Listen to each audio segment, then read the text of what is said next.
Hello friends, welcome to CSC knowledge. Guys, हम लोग शुरू करने जा रहे हैं हमारा काई स्क्वायर टेस्ट का जो दूसरा पार्ट है। उसका नाम है chi square test as the independence of attributes. हम लोगों ने पहला क्या देखा था, गुडनेस ऑफ फिट। उसमें हम लोगों ने ढेर सारा क्वेश्चन भी किया था, बाइनोमियल पे किया था, पॉइजन डिस्ट्रीब्यूशन पे किया था, प्लस हमने रेशियो वाला क्वेश्चन किया था। जब अगर आपका जो आपका एक्सपेक्टेड फ्रीक्वेंसी निकालने होता है ना, जिसमें 9:3:3:1 था, तो उसको भी कैसे सॉल्व करना है वही बता दिया। उसके बाद एक अनबाइस्ड कॉइन वाला कराया था, डाई वाला कराया था, वो भी हो गया था। तो ये सारा चीज़ हमारा काई स्क्वायर टेस्ट में ऑलरेडी कर चुके हैं। अब हम दूसरा एक सिंपल सा टॉपिक है, उसको देखते हैं कि इंडिपेंडेंस ऑफ एट्रीब्यूट्स रहेगा तो कैसे काई स्क्वायर टेस्ट लगाना है। ठीक है, मेन हमें काई स्क्वायर टेस्ट में क्या करना पड़ता है फ्रेंड्स। सबसे पहले आपको मेन फॉर्मूला याद होना चाहिए, मेन फॉर्मूला पता होना चाहिए कि काई स्क्वायर का फॉर्मूला होता क्या है, ये बताइए। क्या स्क्वायर कैलकुलेटेड निकालते कैसे हैं, सबसे इंपॉर्टेंट वो मैटर करता है, क्योंकि उसी के अकॉर्डिंग हम रिक्वायर्ड वैल्यू क्या करेंगे, निकालेंगे और पुट करेंगे। तो फ्रेंड्स, काई स्क्वायर में काई स्क्वायर कैलकुलेटर का जो वैल्यू था वो क्या होता था हमारा, याद करिए, OI माइनस EI का होल स्क्वायर अपॉन EI। ये हमारा काई स्क्वायर कैलकुलेट होता है। यानी हमें इसमें क्या होता है, ये सब कुछ ऑब्जर्व दिया था, एक्सपेक्टेड निकाल रहे थे और कैलकुलेट कर रहे थे काई स्क्वायर कैलकुलेटेड। इसमें क्या करेंगे, इसमें हम बस कॉन्टिजेंसी टेबल निकालेंगे एक्सपेक्टेड फ्रीक्वेंसी निकालने के लिए। किसका यूज करेंगे, कॉन्टिजेंसी टेबल का। बहुत ही सिंपल है, ठीक है ना। क्वेश्चन करेंगे तो क्लियर हो जाएगा। बस ये फॉर्मूला ये देख लीजिए कि एक्सपेक्टेड फ्रीक्वेंसी निकलता है कैसे है, total row into total column divided by whole total. ये एक्सपेक्टेड फ्रीक्वेंसी निकालने का फॉर्मूला है किसमें, इंडिपेंडेंस ऑफ एट्रीब्यूट्स में। अब यहाँ पे लिखा हुआ है, in this test we assume that two attributes are independent. ये आपका एकदम ध्यान से सुनिए, इंडिपेंडेंस ऑफ एट्रीब्यूट्स आएगा तो आपको H0 में हमेशा ये लिखना है कि यही कि जो आपका H0 है वो इंडिपेंडेंट होगा। ठीक है, H0 हम क्या मान लेंगे, दैट जो भी दिया रहेगा सीधा लिखेंगे दे आर इंडिपेंडेंट। जो भी एट्रीब्यूट दिया रहेगा, जो भी डेटा दिया रहेगा, सीधा उसको क्या कहेंगे, दे आर इंडिपेंडेंट। एकदम ध्यान रखिएगा, ठीक है।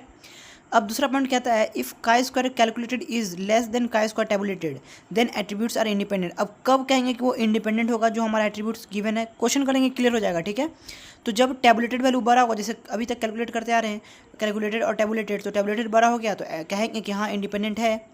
ठीक है, ये ऑब्जेक्टिव पॉइंट ऑफ व्यू से पॉइंट लिखा गया है कि अगर काई स्क्वायर टेस्ट में कब कहेंगे कि वो इंडिपेंडेंट होगा, जब काई स्क्वायर टेबुलेटेड बड़ा होगा काई स्क्वायर कैलकुलेटेड से, तो कहेंगे हमारा एट्रीब्यूट क्या है, इंडिपेंडेंट का कंडीशन है। ठीक है, इंडिपेंडेंट होगा। अब है द डिग्री ऑफ फ्रीडम। इसमें डिग्री ऑफ फ्रीडम कैसे निकालते हैं, R-1 C-1। इस तरीके से क्या निकलेगा, इसका डिग्री ऑफ फ्रीडम। R यहाँ पे क्या है, रो है, C क्या है, कॉलम है। एकदम याद रखिएगा फॉर्मूला, R-1 ब्रैकेट में, फिर इंटू में ब्रैकेट C-1। ये क्या आ जाएगा, degree of freedom chi square test का एज इंडिपेंडेंस ऑफ एट्रीब्यूट्स। ठीक है फ्रेंड्स, अब देखिए, for this sample the simple sample data set out in contingency to find expected frequency. मतलब यहाँ कॉन्टिजेंसी टेबल हम फाइंड करेंगे किस लिए, ताकि हम एक्सपेक्टेड फ्रीक्वेंसी निकाल सकें। चलिए, तो अब हम सीखते हैं पहले कि कॉन्टिजेंसी टेबल कैसे निकालते हैं, उसके बाद क्वेश्चन करेंगे। ठीक है, चलिए फ्रेंड्स, हम क्या करते हैं, कॉन्टिजेंसी टेबल देखते हैं। सपोज करिए कि यहाँ पे आपका इसमें पता है ना, chi square test independence of attributes में क्या आएगा, रो आएगा और कॉलम आएगा। ठीक है, तो उसका कॉन्टिजेंसी टेबल हमें बनाना है। कैसे बनाना है वो देखते हैं अभी। ठीक है, सपोज़ करिए यहाँ पे 1 2 एक डेटा है और यहाँ पे 1 2। ठीक है, यहाँ पे कॉन्टिजेंसी टेबल में 3 डेटा बनाएंगे जो भी दिया रहेगा और एक हो जाएगा टोटल। ठीक है, ये हो गया। ये आपको 4 डेटा गिवन रहेगा। यहाँ पे सपोज़ करिए आप ले लेते हैं ABCD। मैं अभी आपको क्वेश्चन नहीं करा रहा हूँ, बस बता रहा हूँ कि कॉन्टिजेंसी टेबल कैसे बनाएगा। ये गिवन रहेगा, ये आपको करना ही नहीं है, ये आपको गिवन रहेगा, बस उसका कॉन्टिजेंसी टेबल आपको बनाना होगा। जैसे एज इट इज़ ये बता रहा हूँ, वैसे एज इट इज़ क्वेश्चन में रहता है। तो यहाँ पे इसका जब टोटल करिएगा इस रो का, तो यहाँ पे क्या आ जाएगा, A+B। ध्यान से देखिए, और टोटल निकाल देते हैं। C और D का यहाँ पे करिएगा तो टोटल लिखा हुआ है ना, तो टोटल रो का निकालिए तो C+D, तो C+D हो गया। ठीक है, समझ में आ रहा है ना। अब देखिए क्या करना है, अब वही हम यहाँ पे कॉलम का करेंगे, A+C। यहाँ भी टोटल रहेगा। ठीक है, 3 कॉलम यहाँ पे, 3 कॉलम यहाँ पे। ठीक है, तो टोटल में इसको जोड़िएगा तो क्या हो जाएगा, A+C। अब कॉलम इसको जोड़िएगा तो क्या हो जाएगा, B+D। अभी टोटल को जोड़िए, क्या आ जाएगा, टोटल क्या आ जाएगा, A+B+C+D। चाहे आप इन दोनों को जोड़िए, चाहे आप इन दोनों को जोड़िए, वैल्यू यहाँ क्या आएगा, यही आएगा, क्योंकि इस सारे को तो जोड़ ही रहे ना। ये हमारा क्या हो गया, सारा को ऐड कर दिए। ठीक है, जो हमारा गिवन वैल्यू रहेगा। उसके बाद हम क्या करना शुरू करेंगे, कॉन्टिजेंसी टेबल बनाना करेंगे। कॉन्टिजेंसी टेबल कैसे बने, तो चलिए फ्रेंड्स, अब इसका हम क्या करेंगे, कॉन्टिजेंसी टेबल बनाएंगे। वो कैसे बनेगा, फॉर्मूला आपको ये वाला याद रखना होगा, क्या, total row into column by whole total.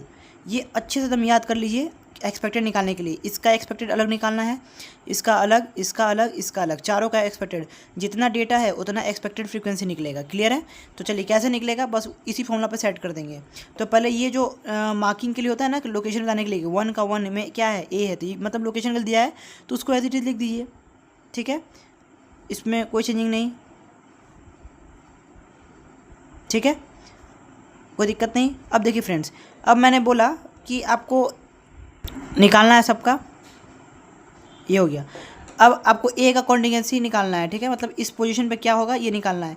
तो टोटल रॉ करिए, मतलब जिसका निकाल रहे हैं उसका पूरा रॉ देखिए, एकदम ध्यान से देखिए। टोटल रॉ बोल रहा है ना, तो ए का निकाल रहे हैं तो देखिए कि उस ए के सारे रॉ में कितना है, सबको क्या करिए, जोड़ दीजिए। ए है और बी है, यही है ना, तो क्या हो जाएगा, ए प्लस बी। ध्यान से देखिए एकदम, ए प्लस बी। अब क्या करा है, इनटू टोटल कॉलम। अब इसमें कॉलम कितना है, ये वाला है ए में, ए प्लस सी, दो चीज़ें, तो यहाँ इंटू में है ना फॉर्मूला में, तो ए प्लस सी इंटू में हो गया, divide by whole total. Total कितना आ रहा है, A plus B plus C plus D, तो A plus B plus C plus D. देखिए कितना सिंपल है। अब इसको पॉज करिए और तीनों जगह पे आप खुद से सॉल्व करके लिखिए। ठीक है, इसका चलिए अब मैं कर भी रहा हूँ। ये बी है तो इसको पूरे रो के देखिए, तो क्या हो जाएगा, ए प्लस बी हो जाएगा, उसके बाद बी प्लस डी हो जाएगा, divide by total A plus B plus C plus D हो जाएगा। बी प्लस डी कैसे हुआ, कॉलम हुआ, ए प्लस बी कैसे हुआ, रॉ हुआ। सिमिलरली क्या करेंगे, ये दो वैल्यू निकाल लेंगे। तो रॉ में चलिए, तो अब सी का निकालेंगे, तो इसके रॉ को देखिए तो क्या हो जाएगा, सी प्लस डी। उसके बाद इसके कॉलम को देखिए तो ए प्लस सी। कोई मुश्किल नहीं फ्रेंड्स, बहुत ईजी है। ठीक है, by total A plus B plus C plus D. Similarly इसका निकालिए, तो डी का, तो क्या हो जाएगा, total row C plus D, column B plus D upon total A plus B plus C plus D. Friends यही जो आपका वैल्यू आ जाएगा ना, यही आपका क्या आएगा, एक्सपेक्टेड फ्रीक्वेंसी आएगा सबका। ये E1 E2 E3 E4 ऐसे निकल जाएगा। अब यहाँ ए आप सोचेंगे कि कैसे निकलेगा, तो फ्रेंड्स यहाँ पे ए बी सी लिखा हुआ है ना, यहाँ पे कोई वैल्यू दिया रहेगा। ए की जगह मान लीजिए 2 दिया, एक की जगह 3 दिया, यहाँ 4 दिया, यहाँ 5 दिया, तो आप रखेंगे ए बी सी डी का वैल्यू मिलते चला जाएगा ना, तो ये आपका एक्सपेक्टेड फ्रीक्वेंसी EI निकलते चला जाएगा, E1 E2 E3 E4। बहुत ही सिंपल है। ठीक है फ्रेंड्स, तो ये हमारा क्वेश्चन है। देखिए क्या है question, from the following table regarding the colour of eye from the father and son. ठीक है, आई के कलर का बात किया, किसका, फादर का सन से। Test if the colour of sons eye is associated with that of the father. देखिए यहाँ पे क्या कर रहा है, कनेक्शन की बात कर रहा है ना, आपको डायरेक्टली दिख रहा है कि इसमें दिखा रहा है कि फादर और सन के बीच में क्या है, कनेक्शन है। बोल रहा है कि बताइए कि father colour of sons I associated with that of father, मतलब सन का जो कलर है आई का वो फादर से एसोसिएट है कि नहीं, मतलब कुछ लिंक है कि नहीं उसका। ठीक है, तो उसके लिए आपको एक डेटा दे दिया, हमें क्वेश्चन से मतलब नहीं, क्वेश्चन देख के समझ में आ जाएगा कि ये आपका chi square test independence of attributes लेगा, क्योंकि इसमें कुछ ना कुछ कनेक्शन दिखा देगा आपको, father and son, teacher and student. ठीक है, तो उसके लिए टेंशन नहीं लीजिए। तो क्वेश्चन ये आपका डायरेक्टली आ जाएगा, और ये आपको गिवन दे दिया डायरेक्टली। आपको यहाँ क्या दिया, light not light, light not light. ठीक है, सबसे पहला काम हमने क्या बताया था कि जो आपका टेबल गिवन है डायरेक्टली, उसका सबसे पहले आप कॉन्टिजेंसी टेबल बनाइए। ठीक है, सबसे पहले क्या करेंगे, कॉन्टिजेंसी टेबल बनाएंगे। तो उसको बनाने से पहले लिख देते हैं एच नोट। एच नोट मैंने बता दिया था कि जैसे ही आपको पता चले कि chi square test independence of attributes का है, तो सबसे पहले उसका एच नोट क्या लिखेंगे, डायरेक्टली लिख देंगे क्या, दे आर इंडिपेंडेंट। यहाँ पे टेस्ट करने क्या रहा ना कि colour of sons I associated with that of the father, मतलब कुछ डिपेंडेंट है कि नहीं, तो सीधा कह देंगे क्या, दे आर इंडिपेंडेंट। ठीक है, इंडिपेंडेंट, दे आर इंडिपेंडेंट कह दिए। उसके बाद क्या करेंगे, उसके बाद नेक्स्ट स्टेप आप कॉन्टिजेंसी टेबल बनाइए। कॉन्टिजेंसी टेबल आपको बताया था ना मैंने कैसे बनाना है, खुद से ट्राई करिए बनाने का कॉन्टिजेंसी टेबल। कॉन्टिजेंसी टेबल अगर बनाते हैं खुद से, तो फ्रेंड्स कॉन्टिजेंसी टेबल बनाने के लिए क्या करेंगे, जो मैंने बताया था आपको, total row into total column divided by total का सम। तो सबसे पहले वही काम करिए। इसका निकालने के लिए क्या करना पड़ेगा, डायरेक्टली आप निकालिए। ठीक है ना, तो उतना आपको ये नहीं करना है कि पूरा लाइट नॉट लाइट लिखे फिर लाइट नॉट लाइट लिखे, नहीं, आपको मतलब है E1 E2 E3 E4 से। ठीक है ना, तो चलिए इसके लिए 471 के लिए क्या हो जाएगा, सपोज करिए हम E1 निकाल रहे हैं। ठीक है, तो उसके लिए आपका क्या हो जाएगा, टोटल रॉ यानी कि 471 प्लस 51, मतलब कि जिस रॉ में है उसका सबको सम करिए। कर दिया हमने रॉ का काम। अब इनटू टोटल कॉलम, जितने कॉलम में है 471 148, इस कॉलम में है ना, तो इस कॉलम के सारे एलिमेंट्स को ऐड करिए, तो ये हो जाएगा 471 प्लस 148। ये हो गया ना total row into total column upon total, यानी कि 471 प्लस 51, यानी कि यहाँ पे आपको एक चार्ट बनाना पड़ेगा टोटल का।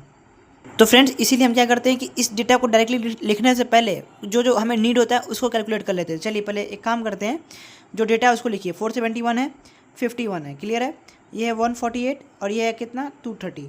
तो इस आपको पता है कि इसमें क्या क्या यूज आने वाला है, सबको ऐड करना पड़ता है, टोटल रॉ को, टोटल कॉलम को, उसके बाद टोटल को। तो एक हम क्या करेंगे ना कि यहाँ पे एक टोटल का चार्ट बना लेंगे, उसके बाद पहले यहाँ पे साइड में सॉल्व कर लेंगे। 471 प्लस 51 कितना होता है, जब कैलकुलेटर से कैलकुलेट करिएगा 522 आएगा। 148 230, इसको जब जोड़िएगा तो कितना आएगा 370। ये हम क्यों कर रहे हैं, क्योंकि ये सब का यूज इसमें आने वाला है, ठीक है ना। अब उसके बाद इन दोनों का सम निकालेंगे। एक टोटल यहाँ भी होता था हमारा, अभी आपको कॉन्टिजेंसी टेबल हम बताए थे ना, एक टोटल यहाँ, एक टोटल मतलब एक टोटल कॉलम के लिए, एक टोटल रॉ के लिए, क्लियर है। अब देखिए जब इन दोनों को जोड़िएगा तो इसका वैल्यू क्या आएगा 619, इसका आएगा 281, ठीक है फ्रेंड्स। अब क्या करेंगे, अब चाहे आप इन दोनों को जोड़िए चाहे आप इन दोनों को जोड़िए, वैल्यू एकदम सेम ही आएगा, दोनों 900 ये वैल्यू हो जाएगा। फ्रेंड्स ये नहीं कि इधर भी जोड़ दिए इधर भी जोड़ दिए, गलत हो जाएगा, नहीं, आपको या तो टोटल इधर का जोड़िए या फिर इधर का जोड़िए, वैल्यू हमेशा सेम आएगा, क्लियर है। ये हमारा टोटल वैल्यू निकल गया। चलिए अब क्या करते हैं, वैल्यू लिखते हैं कि क्या हो जाएगा। यानी कि हम क्या करते थे, total row into total column के लिए by total sum. Total sum आपका कितना आ रहा है 900, तो बाई 900 लिख दिए। अब 471 प्लस 51 देखिए डाटा लिख दिए तो कितना सिंपल हो गया। डायरेक्टली आप क्या करेंगे 522 471 प्लस 148, 471 प्लस 148 कितना हो जाएगा 619। ये हो गया आपका 619 अपॉन 900। तो इसको जब कैलकुलेटर से सॉल्व करिएगा तो आपका वैल्यू आएगा 359, सॉरी यहाँ लिखते हैं 359.02। ये आपका क्या आ गया E1। सिमिलरली क्या आ जाएगा E2 E3 एंड E4। तो चलिए मैं डायरेक्टली लिख रहा हूँ, अब आपको क्या आना चाहिए, खुद से निकालने आना चाहिए। एक मैंने बता दिया कि क्या करेंगे, टोटल रॉ ये दोनों किए, उसके बाद टोटल कॉलम। या कभी कभी गलती होता है कि ये लिखते हैं मतलब गलती कर देते हैं। याद रखना है कि टोटल रॉ और टोटल कॉलम, एक डेटा ये लिख रहे हैं तो एक डेटा ये वाला लिखना है। एग्जाम में क्या होता है कि एक बार ये लिखें, दोबारा से इसको देखें, फिर दोबारा ये टोटल दिखे, डायरेक्टली लिख दिए, गलत हो जाएगा फ्रेंड्स। याद रखिएगा एक टोटल रॉ होता है तो एक रॉ वाला, एक रॉ ले रहे हैं तो दूसरा ऑब्वियस सी बात है कि कॉलम आएगा, तो एक सम कॉलम का आएगा। तो ये बात एग्जाम में ध्यान रखिएगा, या आप अभी बना रहे हैं तो एक बार ट्राई कर लीजिए खुद से, ज़्यादा बेटर रहेगा।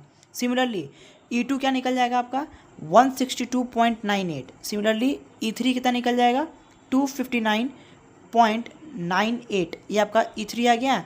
And last one is E4 which is equal to 118.02। ये आपका आ गया E1 E2 E3 and E4। उसके बाद अब हमें क्या करना है, बस काई स्क्वायर टेबल बना दीजिए। क्या तो था आपका काई स्क्वायर टेबल में, काई स्क्वायर टेबल में आपको वैल्यू निकालना है OI और EI, है ना। तो OI में आपका जो टेबल वैल्यू गिवन है उसको लिख दीजिए 471 51 148 एंड 230, ठीक है। 471 के लिए E1 कितना है 359.02, वैल्यू कितना है आपका, यहाँ पे चलिए लिख देते हैं कॉन्टिजेंसी टेबल। फ्रेंड्स जो आपका वैल्यू आया ना, ये चारों वैल्यू को एक टेबल में दिखा दीजिएगा, एक यही हो जाएगा आपका कॉन्टिजेंसी टेबल। कॉन्टिजेंसी टेबल दिखाना जरूरी है एग्जाम में, मतलब टीचर हो सकता है इसको देखकर नंबर दे, तो ये कॉन्टिजेंसी टेबल दिखा देगा। जो आपका वैल्यू आया 471 का कितना आया है E1 359 पॉइंट, तो उसके प्लेस पे वो लिख दीजिए। 51 के प्लेस पे कितना आया है 162.98, तो 162.98 जो जिसके वैल्यू पे है वो वहाँ पे लिख दीजिए, क्लियर है। ये हो गया 118.02। ये हमने क्या किया, अब वही जो आपको क्वेश्चन में गिवन है ऊपर लिख दीजिएगा। यहाँ लाइट लिखा है light, not light not light, यहाँ पे लिखा है लाइट लाइट, यहाँ पे नॉट लाइट, यहाँ पे नॉट लाइट, क्लियर है फ्रेंड्स। तो जो यहाँ लिखा है ऊपर वो लिख दिए, और जो वैल्यू 51 की जगह पे जो आया 471 की जगह पे जो है वो यहाँ लिख दिए। 51 की जगह पे जो है वो मतलब जिसका लेके सॉल्व कर रहे हैं वो उसके कॉरस्पॉन्डिंगली रिस्पेक्टिवली लिख देंगे, ठीक है। EI अब आपको वैल्यू आ गया 51 के प्लेस पे क्या है 162.98, ये दिखाएंगे टेबल। याद रखिए फ्रेंड्स, निकालने के बाद वैल्यू दिखाना ज़रूरी है। उसके बाद ये क्या हो जाएगा 259.98 148 की जगह पे, और 230 की जगह पे क्या है 118.02। फ्रेंड्स क्या OI मिल गया, EI मिल गया, काई स्क्वायर कैलकुलेटर आप निकाल। तो फ्रेंड्स अब आपको पता चल गया होगा कि क्या करना है। सिमिलरली जैसा करते आ रहे हैं, OI निकालना है माइनस EI निकालना है, ठीक है। उसका होल स्क्वायर कर दीजिए अपॉन EI कर दीजिए, मतलब सबका वैल्यू OI निकालिए, OI माइनस EI मतलब 471 माइनस 359.02, उसका होल स्क्वायर डिवाइड में क्या कर दीजिए EI कर दीजिए, ठीक है फ्रेंड्स। तो मैं क्या करता हूँ डायरेक्ट वैल्यू लिख देता हूँ, निकालना आपको खुद से, आपको ये सब आता है फ्रेंड्स। 3-4 क्वेश्चन ऑलरेडी से करा चुका है OI माइनस EI का होल स्क्वायर अपॉन EI निकालने का। तो 34.9271 आएगा ये। जब इसको 51 माइनस 162.98 अपॉन होल स्क्वायर करेगा, उसके बाद 162.98 से डिवाइड दीजिएगा EI, तो इसका वैल्यू क्या आ जाएगा 6.9390। सिमिलरली इसका 148 में से इसको सब्ट्रैक्ट करके उसका होल स्क्वायर करेगा, अपॉन में इतना वैल्यू रखिएगा तो वैल्यू आएगा आपका 48.2326 एंड इसका आएगा 106.2491। ये आपका वैल्यू आ गया। ठीक है फ्रेंड्स, तो अब क्या करेंगे, काय स्क्वायर कैलकुलेटर के लिए क्या करते हैं, summation of OI minus EI का होल स्क्वायर अपॉन EI, यही होता है ना। तो बस इन सारे वैल्यूज़ को जोड़ दीजिए, इन सब का टोटल कर दीजिए। इस सब का टोटल आ रहा है 266.3478। ये इसका टोटल हो गया फ्रेंड्स, काय स्क्वायर कैलकुलेटेड आपका निकल गया। अब क्या करते हैं, टेबुलेटेड वैल्यू से कंपेयर कर देते हैं, आपका एग्जाम में गिवन होगा। अब लेकिन पहले आप ये बताइए कि डिग्री ऑफ फ्रीडम इसका कितना होगा। मैंने बताया था ना कि इंडिपेंडेंस ऑफ एट्रीब्यूट्स में डिग्री ऑफ फ्रीडम क्या होता है, R-1 इंटू C-1, याद है ना। तो R क्या है, रो, C क्या है, कॉलम, रो भी 2 कॉलम भी 2, तो 2 - 1 1, 2 - 1 1, यानी कि डिग्री ऑफ फ्रीडम कितना आएगा इसका, 1 आएगा। तो डिग्री ऑफ फ्रीडम 1 पे जो काय स्क्वायर टेबुलेटेड वैल्यू होता है, कंपेयर करिएगा, जो मैंने आपको स्क्रीनशॉट लिवाया था उस लेक्चर में कि chi square tabulated value compare करिए, तो 1 पे देखिए कितना वैल्यू आ रहा है, 3.841। आई होप कि आप देख लिए होंगे वो जो आपके पास टेबल है काय स्क्वायर का, ठीक है, जो मैंने स्क्रीनशॉट लिवाया था। अब कंक्लूजन में क्या लिखेंगे, कौन बड़ा है, काय स्क्वायर कैलकुलेटेड है 266, काय स्क्वायर टेबुलेटेड है 3.8। सोचिए ये 266 है कैलकुलेटेड, तो ऑब्वियस सी बात है कि काय स्क्वायर कंक्लूजन में लिखेंगे ये part, chi square calculated is greater than chi square tabulated. Hence कि हमारा क्या है, दोनों इंडिपेंडेंट नहीं है, H0 इज रिजेक्टेड, क्योंकि हमारा कैलकुलेटेड वैल्यू बड़ा हो गया, H0 रिजेक्ट हो गया, तो कह दें क्या, दे आर डिपेंडेंट और नॉट इंडिपेंडेंट, या तो कहिए क्या, नॉट, हम लोग H0 में क्या बोल रहे थे कि दे आर इंडिपेंडेंट, तो अब क्या बोलेंगे, नॉट इंडिपेंडेंट, मतलब कि इंडिपेंडेंट नहीं है, या फिर कहेंगे दे आर नॉट डिपेंडेंट, या सॉरी दे आर डिपेंडेंट और नॉट इंडिपेंडेंट, कन्फ्यूजन नहीं हुई है।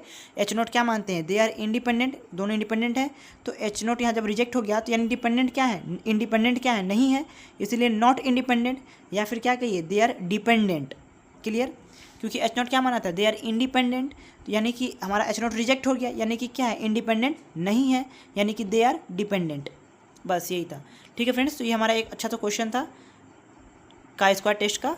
यहाँ पे आपका कंप्लीटली काय स्क्वायर क्या होता है, ओवर होता है फ्रेंड्स। एक भी ऐसा क्वेश्चन नहीं है जो आपसे काय स्क्वायर टेस्ट का नहीं बनेगा। तो इस लेक्चर में इतना ही, नेक्स्ट लेक्चर में हम लोग शुरू करेंगे अपना एनोवा।